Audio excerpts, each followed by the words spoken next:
السلام علیکم ورحمۃ اللہ وبرکاتہ۔ آج کا ولاگ تھوڑا خاص ہے کیونکہ ایک طرف ایک سنسنی خبر نے سب کو چونکا دیا اور دوسری طرف میں نے خود وہاں جا کر وہ سچ دیکھا جو دنیا کو دکھانا ضروری تھا۔ آج صبح جب میں اٹھا تو سوشل میڈیا اور نیوز ویب سائٹ پر ایک خبر چھائی ہوئی تھی، انڈیا نے کراچی پورٹ پر حملہ کر دیا۔ میرے لیے یہ حیرت کی بات تھی، لیکن میں نے اس پر آنکھ بند کر یقین نہیں کیا۔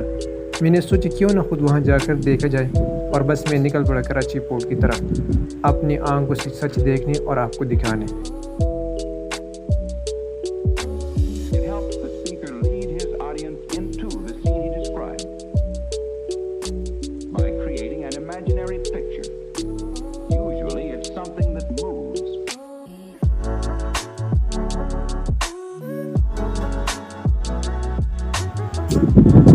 کراچی پورٹ پہنچنے تک سفر نہایت پرسکون تھا۔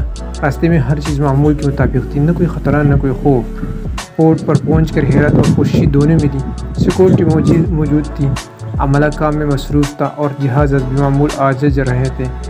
یہ پورٹ نہ صرف پاکستان کی معاشی شارک ہے بلکہ تکنیکی لحاظ سے بھی ایک شاندار مقام ہے۔ میں نے ولاگ کے دوران پورٹ کا انٹری پوائنٹ دکھایا، اندرونی سرگرمیوں کو کیمرے میں قید کیا، جہازوں، کشتیوں، مشینری اور کام کرنے والے لوگ کی محنت کو سراہا، اور سب سے اہم بات پرامن ماحول کو آپ کے سامنے لایا۔ یہ سب کچھ اس افواہ کے بالکل برعکس تھا جو بھارتی میڈیا پھیلا رہا تھا۔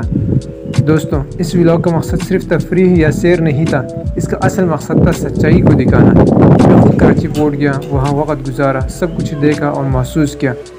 یہ کہنا کہ حملہ ہوا، یہ جھوٹ، پروپیگنڈا اور خوف پھیلانے کی ناکام کوشش ہے۔ میرا پیغام ہے، سچ وہ ہے جو آپ اپنی آنکھوں سے دیکھیں، نہ کہ وہ جو آپ کسی چینل پر سنیں۔ اگر آپ نے ویڈیو دیکھی ہیں تو آپ جان چکے ہوں گے کراچی پورٹ پرامن، محفوظ اور پاکستانی کے وقار کی علامت ہے۔ یہ تھا میرا آج کا سفر، ایک جھوٹی خبر سے حقیقت تک۔ ویڈیو پسند آئے تو لائک، سبسکرائب اور شیئر ضرور کریں، اور کمنٹس میں بتائیں آپ کراچی پورٹ کے بارے میں کیا رائے رکھتے ہیں۔ ملتے ہیں اگلی ویڈیو میں، تب تک پاکستان زندہ باد۔